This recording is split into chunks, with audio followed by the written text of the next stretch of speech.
우리가 추석 같은 명절이 되면 오랜만에 형제들을 만나고 친척들을 만납니다. 그런데 만나보면 다 좋은 일만 있는 것 같지는 않아요. 왜냐하면 아직도 과거에 풀리지 않은 문제들이 있어요. 그래서 형제들 만나고 친척들 만나면 보기 싫은 사람들도 같이 와. 안 왔으면 좋겠는데 꼭 와요. 그렇죠? 우리 집은 그래요. 꼭 와. 정말. 그래서 좋다가도 갑자기 그 사람만 보면 또 어떻게 얼굴 봐야 되는지 무슨 말 해야 되는지 이게 계속 반복되고 있는 거거든요. 여러분, 이거 언제까지 이렇게 계속 되어야 될까요? 언제까지 이렇게 얼굴 보는 사람을 불편한 마음을 가지고 대해야 될까 고민해요. 이번 추석에는 그런 문제들이 해결될 수 있기를 간절히 축원합니다. 좀 진정으로 사랑하고 진정으로 마음을 나눌 수 있는 그런 관계들이 되었으면 좋겠다 싶어요. 오늘 사도 요한이 주시는 이 말씀이 여러분들에게 좀 도움이 되었으면 좋겠다 싶습니다. 자, 오늘 본문의 말씀 14절로 15절 말씀을 함께 읽습니다. 시작.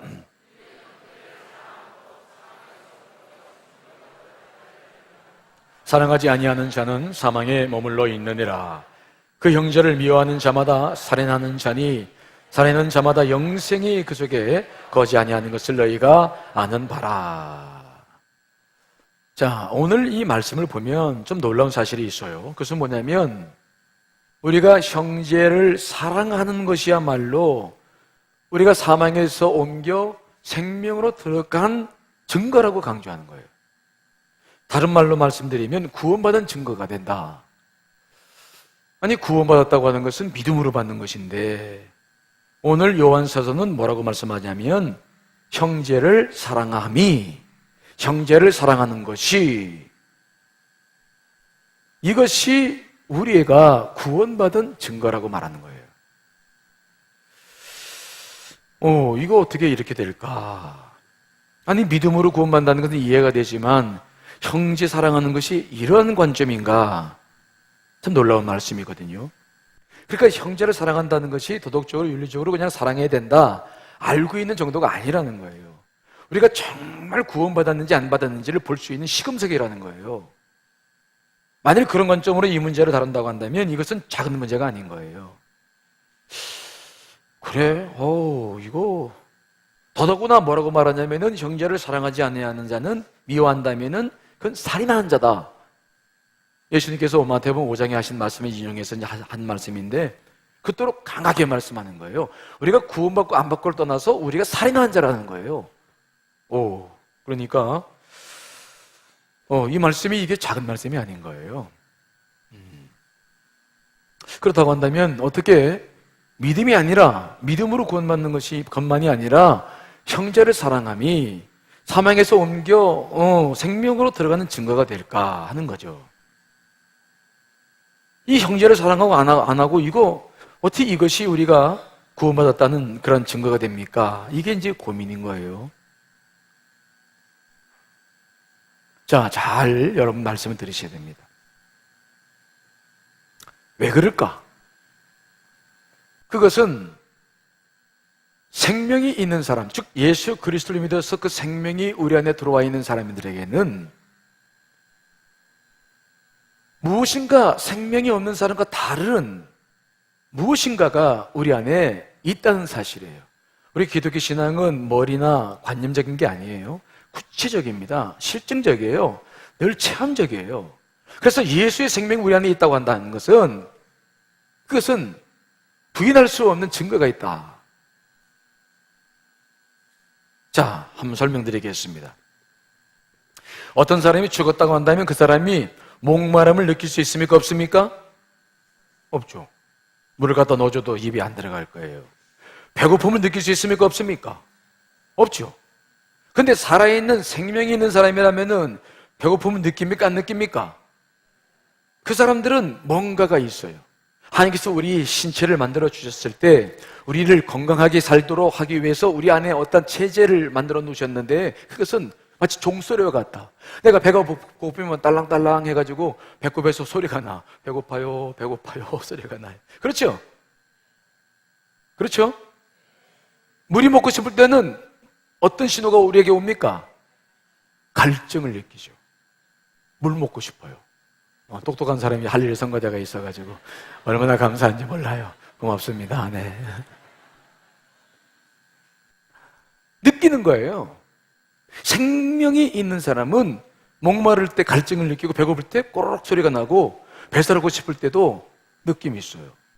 이거 배설을 하는 느낌이 오는데 이거 무시하면 안 돼요. 저희 언젠가 말씀드렸죠. 우리 교회 가운데 배설해야 되는데 자꾸 늦춰가지고 이게 나중에 문제가 돼가지고 신장 지금 이렇게 주머니 타고 다니세요.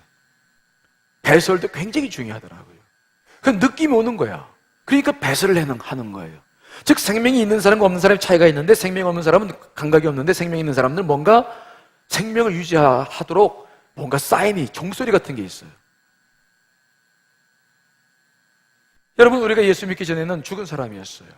우리 안에는 생명의 종소리가 없었어요. 그래서 죽어가는 사람을 보고도 그냥 지나칠 수 있었고, 또 손을 벌려서 도와달라는 사람을 봐도 그냥 흥 하고 지나쳐도 별 문제가 되지 않았어요. 심지어는 우리 부모님들, 형제들까지도 아주 그냥 이기적으로, 우리가 대단히 이기적으로 살기도 했던 사람들이에요. 그런데 예수 그리스도를 믿고 나면 달라져요. 이게 처음에 예수 그리스도를 믿어서 그 생명이 들어왔을 때, 그때는 아직도 영적인 사람으로 되지 못하고 육적인 삶을 살아가는 기간이 있습니다. 성의 과정이 있기 때문에. 그래서 사람들마다 정도인 차이는 있지만은 어떤 현상이 생기느냐, 이게 달라요. 그렇게 못 본 척 할 수가 없는 거예요.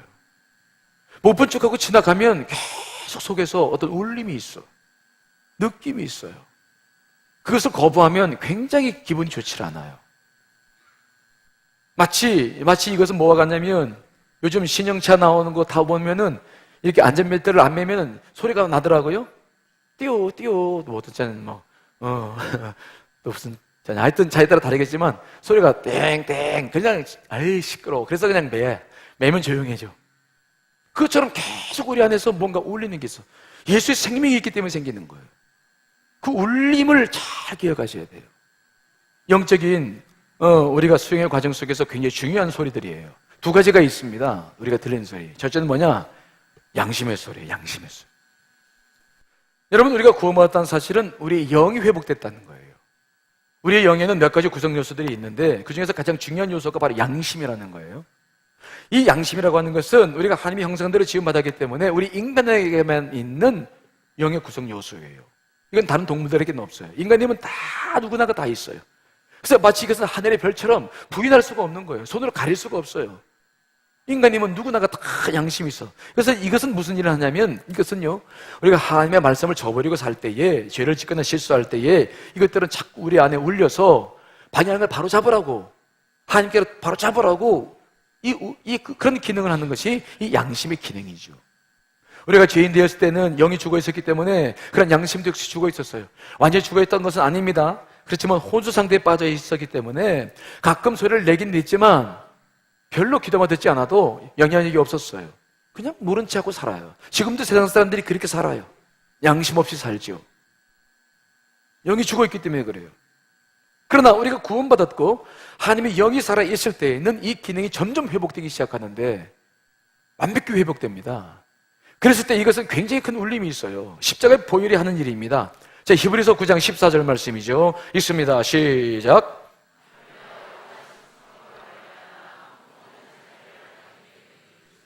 피가 어찌 너희 양심을 죽은 행실에서 깨끗하게 하고 살아계신 하나님을 섬기게 하지 못하겠느냐. 그리스도 피가 하는 일이 우리를 구원했다는 그 말이 그냥 추상적인 것이 아니라 구체적인 것이 있는데, 우리 양심을 죽은 행실에서 뭐라고요? 깨끗하게 했다. 양심을 살아있게 한 거예요. 양심을 제 기능으로 돌려놓은 거예요. 그래서 우리는 이 종소리를 듣지 않을 수가 없는 거예요. 만일 우리가 예수 그리스도를 믿었는데도 이 양심의 종소리를 듣지 못한다고 한다면 그 사람은 구원받았는지 의심해야 돼요. 그러나 사망에서 생명으로 옮겨진 사람이라고 한다면 분명하게 점점점 주님께 가까이 가면 갈수록 이것은 분명하게 들어집니다. 이것은 하나님의 뜻을 분별하는 굉장히 중요한 도구입니다. 언젠가 나중에 이제 하나님의 뜻을 분별하는 설교를 할 때가 있겠습니다만은 그 양심의 기능은 그래서 아주 중요한 거예요. 하지만 이 양심은 우리를 강압하진 않아요. 우리가 이거 한 대면 막 갑자기 거꾸러지고 쓰러지고 그러지는 않아요. 그래서 우리는 이 자유의지가 있기 때문에 때론 듣지 않는 것처럼 그냥 안 되는 것처럼 있지만은, 그러나 이 양심의 소리는 분명하게 들립니다. 점점점 들려요. 그렇다고 한다면 이 양심이란 종은 왜 만들었을까? 이건 다른 거 아니에요. 하나님께서 우리와 교통하고 싶어서, 우리가 하나님의 길을 잘못 들었을 때마다 이것을 늘 우리에게 울리게 하셨어요. 그러면 우리가 이 소리가 들린다고 했을 때에는 그 소리에 귀를 기울이셔야 돼요. 아주 중요한 사인입니다. 자, 그래서 우리가 히브리서 10장 22절에도 보면은 구체적인 말씀이 나오는데요, 현대인의 성경으로 읽어보겠습니다. 시작. 우리가 이미 마음이 핏부림을 받아 악한 양심이 깨끗해졌고 우리의 몸도 맑은 물로 씻었으니 이제부터는 진실한 마음과 확고한 믿음으로 하나님께 나아갑시다. 이제는 양심이 핏부림으로 깨끗해졌다는 거예요. 그리고 우리의 몸도 물로 세례받음으로 십자가 보혈로 깨끗이 씻겨졌기 때문에 진실한 마음으로 나아갈 수가 있다. 진실한 마음과 확고한 믿음으로 함께 나아가자. 그래서 이 양심이 깨끗해진 사람들은 진실한 마음을 가질 수가 있는 거예요. 하나님 앞에 진실한 마음으로 나아갈 수 있는 거예요. 그래서 그분과 온전한 교제를 할 수가 있는 거예요. 그래서 이 양심의 소리는 굉장히 중요한 거예요. 우리가 영적으로 우리를 세워나가고 우리가 성숙시켜 나갈 때에 양심의 소리는 굉장히 중요합니다. 세상에서 양심도 없어, 양심도 화인만 있다, 그런 말 정도가 아니에요. 영적인 증거에 가장 중요한 것은 이 양심의 소리고, 여러분들이 하나님의 뜻을 분별해 나갈 때에도 역시 중요한 것이 양심의 소리예요. 이것이 마비되면 못 들어요. 답답한 인생이 시작되는 거죠. 굉장히 중요한 겁니다. 그러므로 우리는 이 양심의 소리에 민감해져야 돼요. 그래서 믿음이 있는 사람들은 이걸 부인할 수가 없기 때문에, 형제를 사랑해야 되는데 사랑하라고 말씀하시는데 사랑 안 하면은 그건 거역하는 거거든요. 자, 그런데 우리는 또 한 소리가 들려오는데 어떤 소리냐? 양심의 기능이 저버렸을 때에 그 다음에 와지는 또 하나의 소리가 있는데, 그 소리가 뭐냐? 성령의 탄식 소리예요. 우리 내면에는 양심의 소리 말고 이 성령의 소리가 또 있어요. 성령님은 우리가 물로 세례받을 때 우리가 주어주시는 것인데 바로 이런 일들을 하는 거죠. 자, 로마서 8장 26절 27절 말씀 읽습니다. 시작.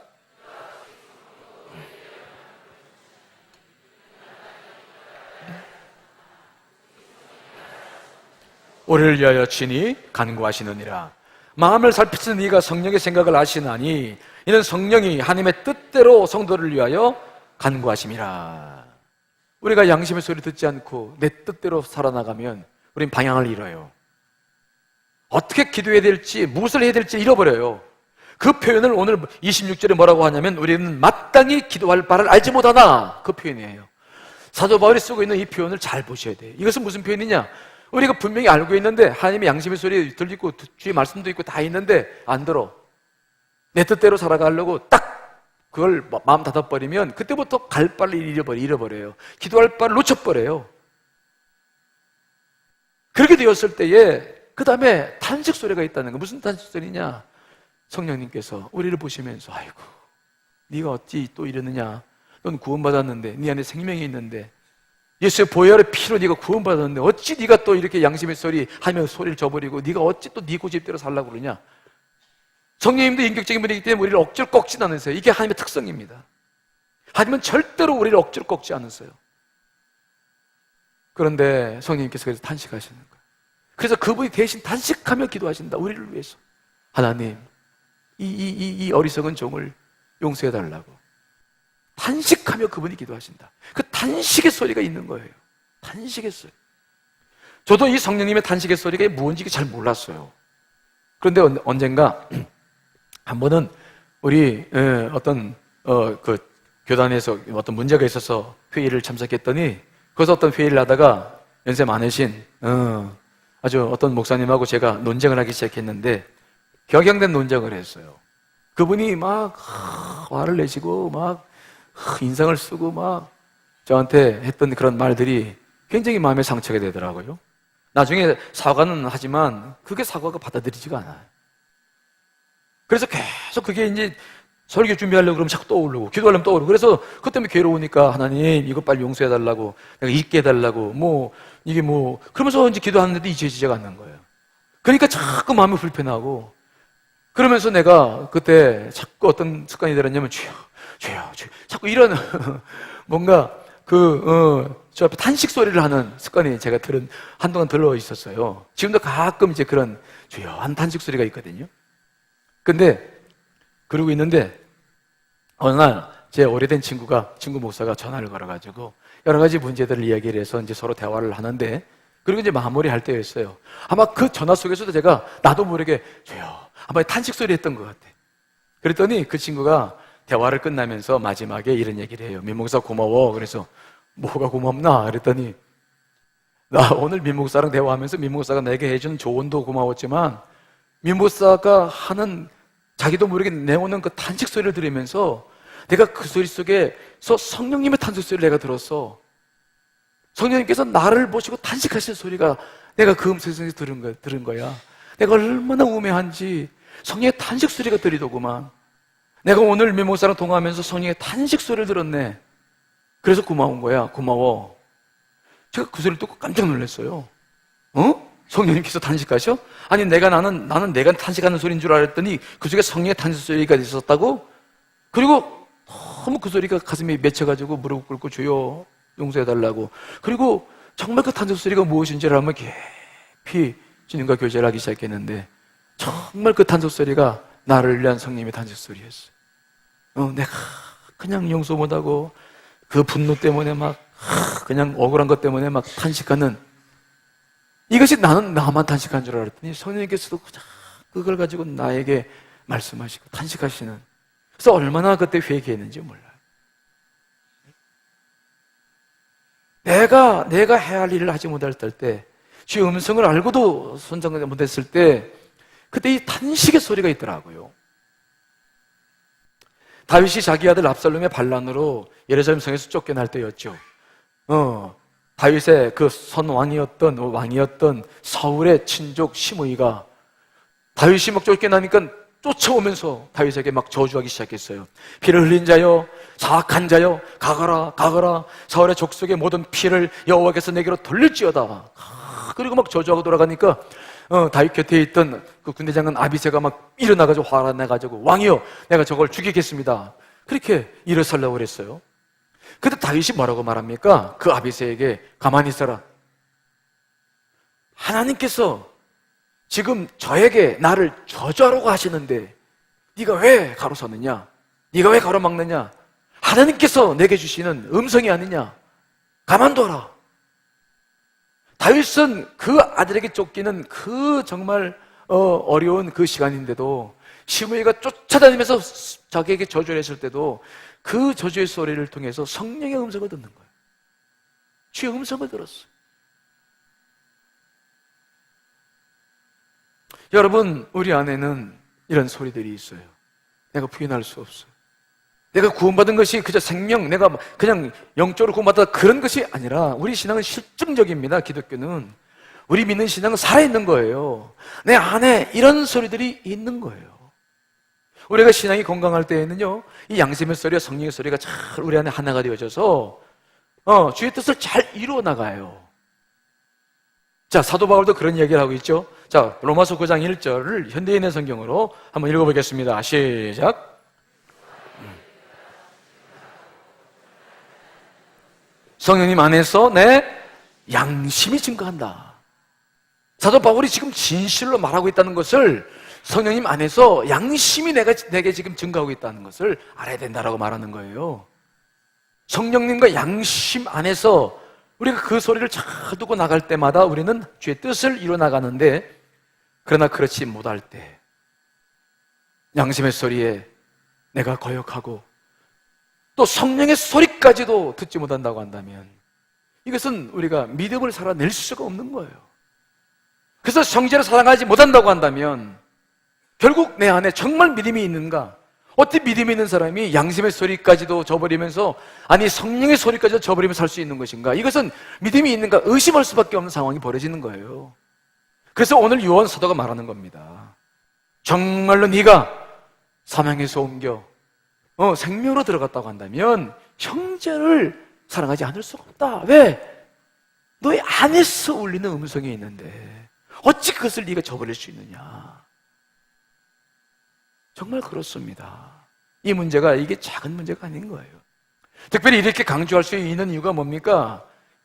예수 그리스도 때문에 그렇죠. 16절 말씀입니다. 있습니다. 시작. 그가 우리를 위하여 목숨을 버리셨으니 우리가 이로써 사랑을 알고 우리도 형제를 위하여 목숨을 버리는 것이 마땅하니라. 왜 이토록 이렇게 형제 사랑하는 게 중요하냐면 예수님께서 나를 위해서 자기 목숨을 버리셨다. 그러므로 우리도 형제를 위해서 목숨 버리는 것이 마땅하니라라고 말씀하고 있어요. 근데 저는 오늘 이 말씀을 보면서 은혜를 받긴 받았지만은 목숨을 버렸다. 이 말씀은 우리가 잘 알고 있고 믿고 있고 늘 고백하고 있는 거기 때문에 그 말씀보다도 어떤 말씀에 더 깊은 은혜를 받았냐면은 우리를 위하여라는 단어예요. 예수님께서 목숨을 버리셨는데 누구를 위해서 버리셨느냐? 그 대상이 우리라고 하는, 이 우리라고 하는 인칭대명사라고 하는 것은요, 너, 나 가리는 게 없어요. 이건 다를 가리키는 거예요. 키 작은 사람, 키 큰 사람 아니에요. 잘 산 사람, 못 산 사람, 배운 사람, 못 배운 사람 아니에요. 그 구분과 차별이 없이 우리 다를 의미하는 거거든요. 즉 구별과 차별이 없이 베풀어지는 사랑이에요. 저는 이 말씀 앞에 굉장히 깊은 도전을 받았어요. 모두 다.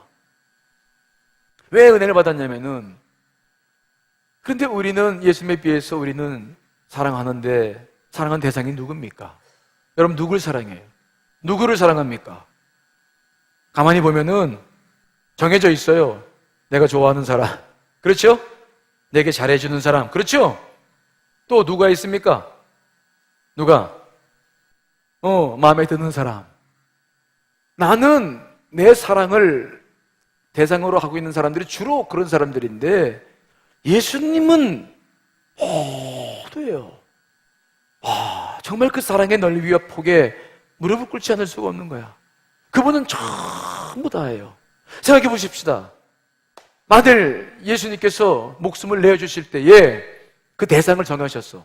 너는 마음에 들고 너는 마음에 안 들고. 그래서 만일 그분이 구분하셔가지고 자기의 몸을 주셨다고 한다면 오늘 여기서 예배를 드릴 사람들이 과연 몇 명이나 있을까요? 근데 주님의 사랑은 그렇지 않아요. 그분의 사랑의 깊이는 복은 그렇지 않아요. 여러분 사실 생각해 봅시다. 이런데 좋아한다는 개념이 뭡니까? 좋아한다는 것은 무엇이에요? 그것은요, 내 노력이 별로 필요치 않아요.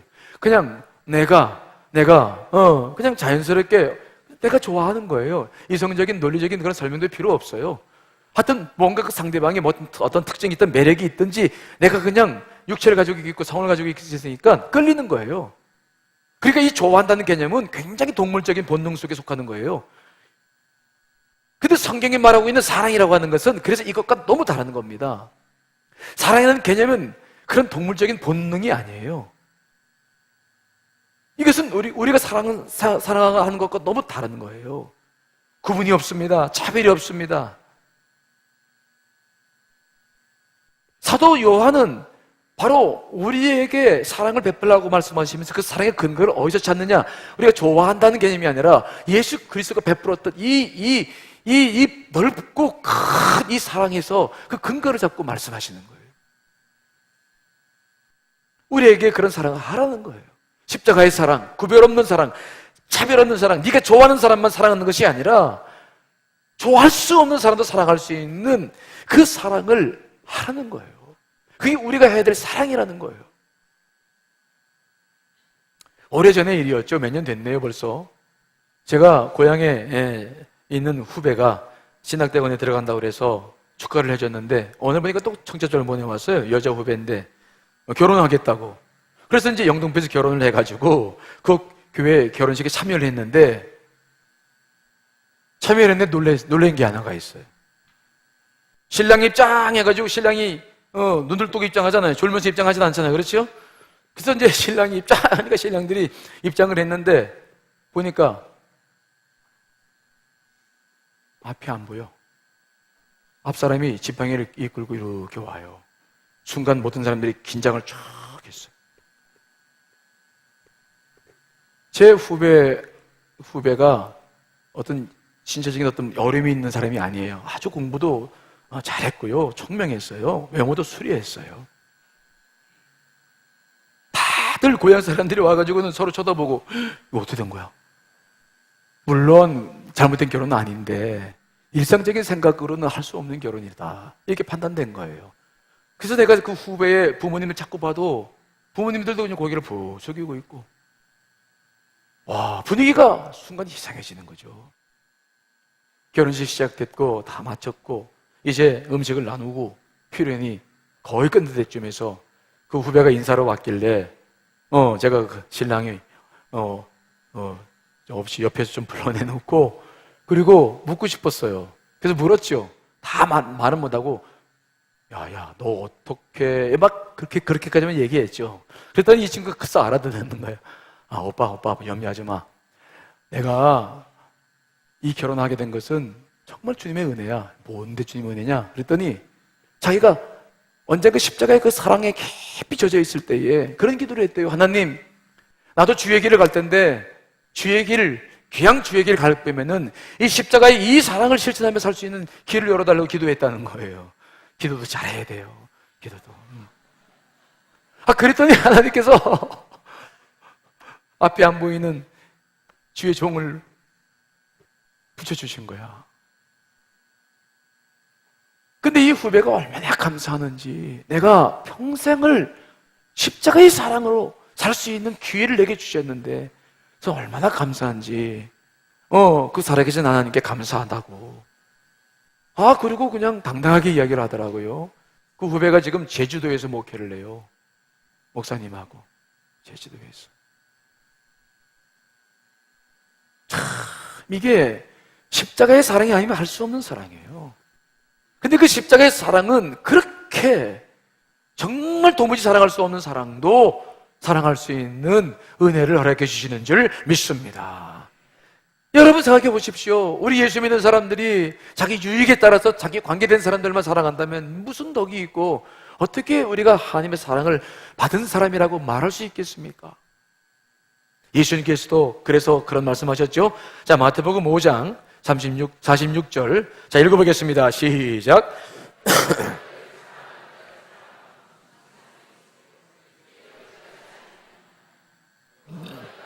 형제의 매간보다 나면 남보다 더하는 것이 무엇이냐? 그러므로 하늘에 계신 너희 아버지의 온전한 신과 같이 너희도 온전하라는 거예요. 너희를 사랑하는 자를 사랑하면 무슨 상이 있겠느냐는 거예요. 세리도 세상 사람들도 그렇게는 한다는 거예요. 네가 형제들에게만 무난한다면은 남보다 더하는 것이 뭐가 있느냐? 네가 크리스찬이라고 할 수 있는 이유가 어디 있느냐는 거예요. 하늘에 계신 너희 아버지의 온전하신 같이 너도 온전하라. 그 온전하신 사랑처럼 온전한 사랑을 하라는 거예요. 온전한 사랑이란 뭡니까? 사랑할 수 없는 사람을 품고 사랑하는 것. 정말 생각하기도 싫은 사람인데 목소리도 듣고 싶은 사람이지만은 그래도 하나님께서 요구하시는 것은 사랑하라는 거예요. 더더욱 힘든 이유가 뭡니까? 이 사랑이 왜 힘드냐면 그렇게 미워하는 사람이 대개 보면 여러분 가장 가까이에 있어요. 그렇죠? 그렇죠? 그게 내 부모님일 수도 있고 내 형제일 수도 있고 그 왼수들이 가장 가깝게 있다고 그냥 그냥 많은 사연이 있어요. 등을 돌리는 이유가 있어요.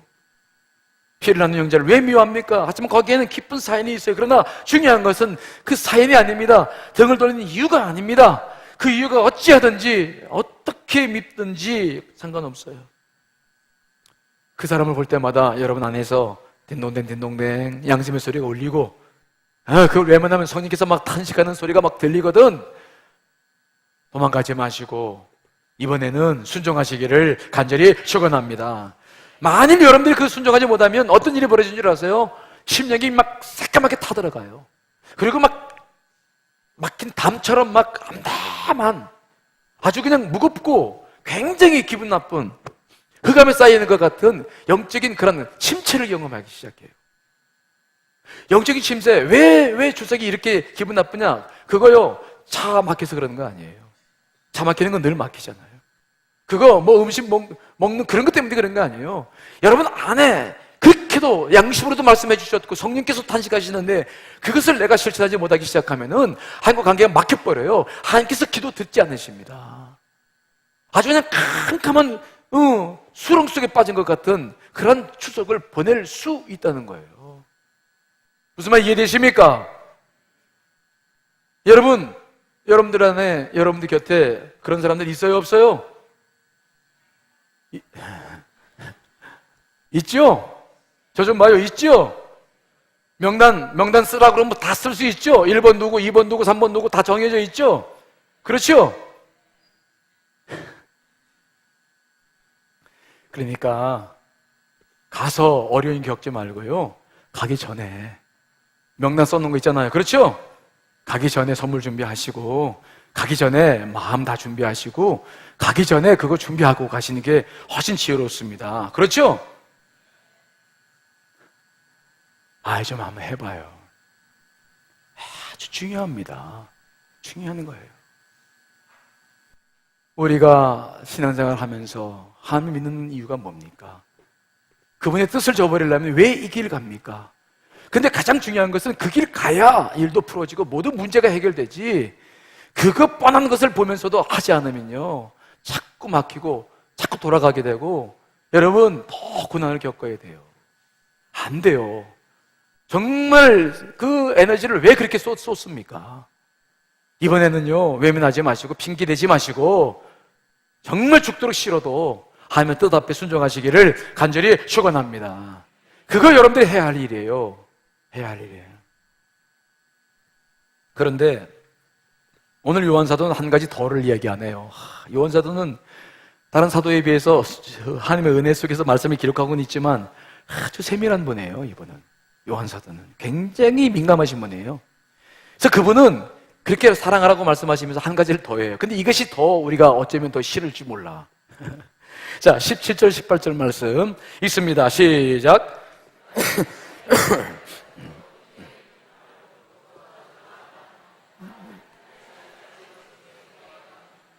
자녀들아, 우리가 말과 혀로만 사랑하지 말고 행함과 진실함으로 하자.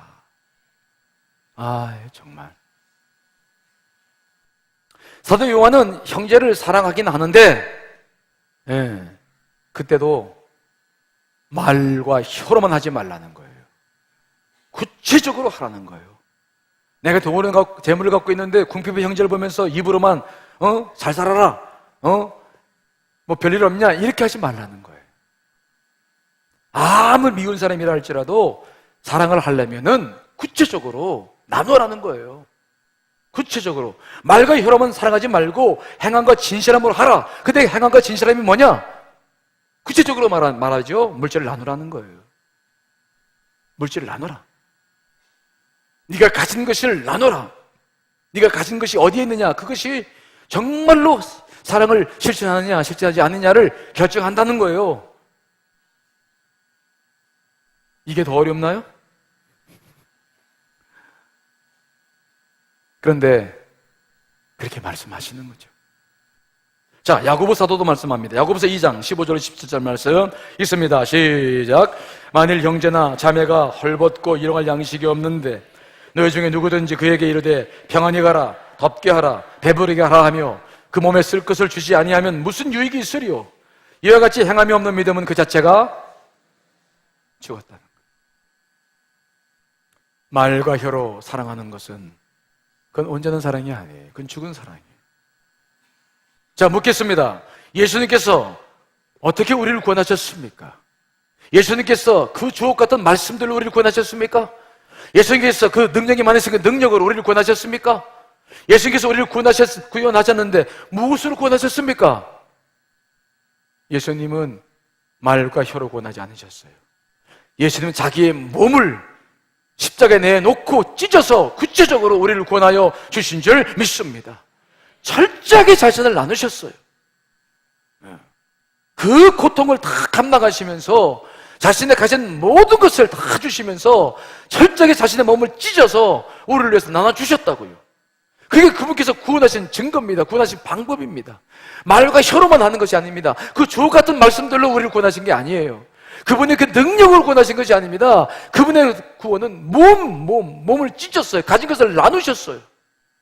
이것이 예수님께서 우리를 구원하신 그 구원이십니다. 십자가에 살아있라고 하는 것은 그렇게 구체적인 것입니다. 이것은 이렇게 눈에 보이는 것입니다. 이것은 그 어떤 것보다 소중한 것을 나누신 거예요.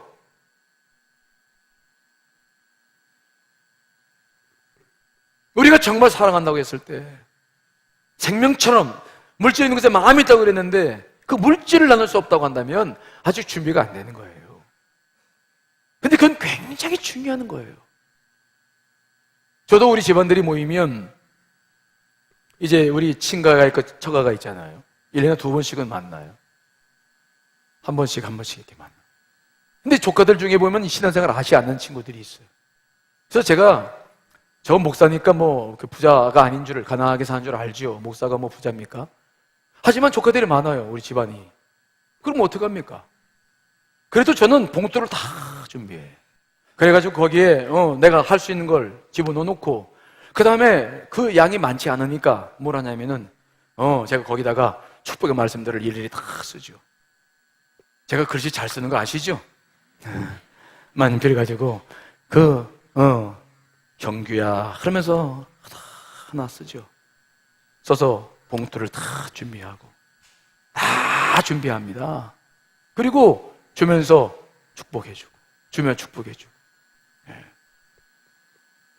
그 조카들이 저를 좋아하고 모임을 때 많이 오길 원하는데 왜 오냐면은 그거 받고 싶다는 거예요. 그거 돈보다도 그 안에 들어있는 축복의 말씀, 그 사랑, 그걸 진심으로 느껴지는 거예요.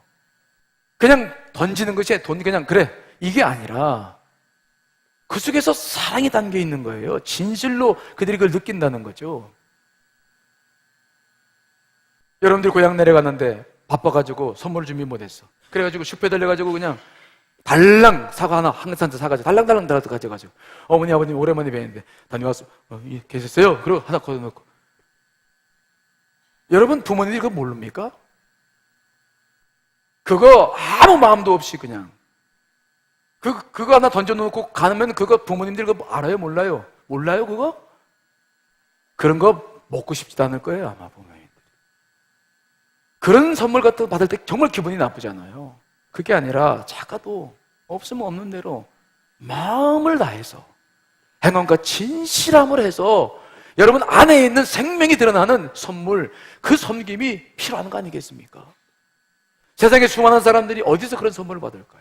어디서 그런 정을 느끼고 참된 사랑이 무엇인지를 경험하겠냐고요. 어디서? 그들이 잘 살든 못 살든 그거 관계없어요. 내가 못 살든 못 산다고 기죽습니까? 그렇지 않아요. 하지만 우리들의 중심은 분명히 전달이 돼야 되는 거예요. 참 어려우신 분들이야 어쩔 수 없지만 그래도 우리가 작은 거라도 나눌 수 있으면은 그래도 작은 어려운 사람들이 준비한 것들 보면 그냥 감동이 되잖아요. 아이고 그래 고맙다. 정말 이건 정말 귀한 거야. 이거는 그 어떤 거하고 비교할 수 없는 거야. 이거는 고맙다. 그 선물 받을 때 보면 그렇잖아요.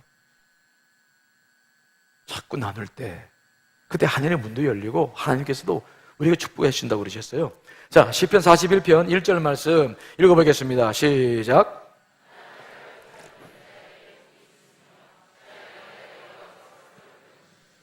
반드시 하나님이 기억하셔서 재앙의 날에 반드시 우리를 건져주신다. 주님이 보신다는 거죠. 또 잠언 28장 27절 말씀도 읽습니다. 시작.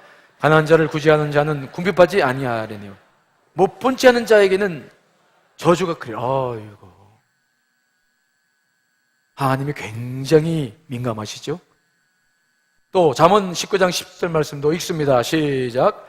강한 자를 불쌍히 여긴 것은 여호와께 구워드리는 것이니 그의 선행을 그에게 갚아주시리라. 구워준다는 게 이게 뭡니까? 하나님께서 우리에게 빚지는 거야. 하나님이 빚쟁이 되시는 거예요. 내가 가난한 사람 돕는 것은 하나님께 빚을 드리는 거야. 그래서 그분이 안 갚을 수가 없어요. 그토록 그분께서 소중히 여기시는 거야. 자신이 빚쟁이가 되신다는 거예요. 참 얼마나 소중한 말씀입니까? 우리가 어떻게 살아야 되겠습니까? 예? 우리가 생명을 받았는데 이 생명을 받은 사람들이 어떻게 살아야 되겠어요?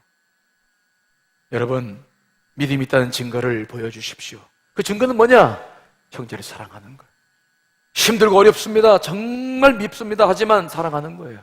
그게 여러분 안에 생명이 있다는 증거인 줄 믿습니다. 자, 이제 며칠 있으면 추석입니다. 남아있는 기간 동안에 식구들을 생각하며 기도하며 선물도 잘 좀 준비하고 좀 나누고, 그래서 여러분을 통해서 집집마다 그리스도의 향기가 드러나고 예배가 드려지고, 생각해보세요. 이 나라의 민족이 얼마나 우상을 섬겼던 민족인데 근데 추석이 되니까 예배를 드린다. 정말 생각만 해도 감사하고 기뻐요. 여러분들의 예배를 인도하는 모습, 여러분들이 나누는 모습, 여러분들의 향기, 형제의 그 사랑, 이것들이 집집마다 피어나는 모습들을 보면서 하나님 얼마나 기뻐하실까요? 돈과 힘이 아니에요. 마음으로 섬겨야 되는 거죠. 행함과 진실함, 이것이 중요한 것입니다. 여러분 안에 이번 추석에 이러한 사랑들이 일어날 수 있게 되시기를 간절히 축원합니다. 다 같이 기도하시겠습니다.